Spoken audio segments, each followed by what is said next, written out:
नमस्ते मेरे इंजीनियरिंग के जादूगरों। आज मैं आपके लिए ऑप्टोकूपलर्स के बारे में सब कुछ बताने वाला हूं।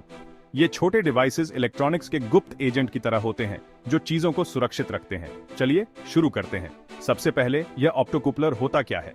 यह एक ऐसा कमाल का कंपोनेंट है जो लाइट का यूज करके दो अलग अलग सर्किट्स के बीच इलेक्ट्रिकल सिग्नल्स भेजता है। हाँ, आपने सही सुना, लाइट। एक ऑप्टोकूपलर के अंदर एक एलईडी और एक फोटो ट्रांजिस्टर होता है। जब एलईडी जलता है तो यह फोटो ट्रांजिस्टर को ट्रिगर करता है और बस सिग्नल ट्रांसफर हो जाता है। यह क्यों जरूरी है? आइसोलेशन के लिए।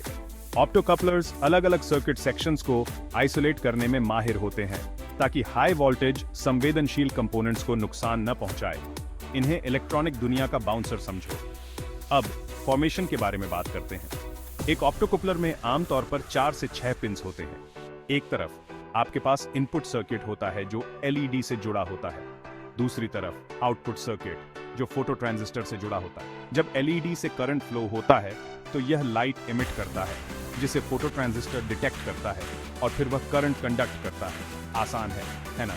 लेकिन रुकिए, अभी और भी बहुत कुछ है। ऑप्टोकूपलर्स कई प्रकार के होते हैं। ट्रांजिस्टर आउटपुट ऑप्टोकूपलर्स होते हैं, कार्डियक आउटपुट ऑप्टोकूपलर्स होते हैं और लॉजिक गेट ऑप्टोकूपलर्स भी होते हैं।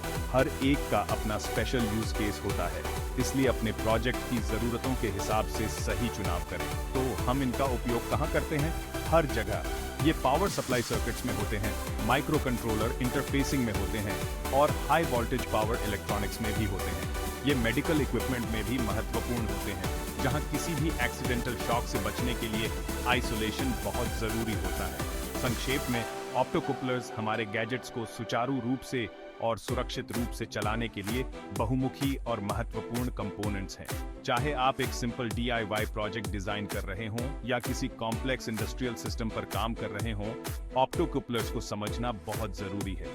तो लीजिए, ये थी ऑप्टोकूपलर्स 101 की क्लास। मुझे उम्मीद है कि आपको यह क्रैश कोर्स रोशन करने वाला लगा होगा। अब जाइए और इस नए ज्ञान के साथ अपने प्रोजेक्ट्स को इलेक्ट्रीफाई कीजिए। अगले वीडियो में मिलते हैं। Stay curious.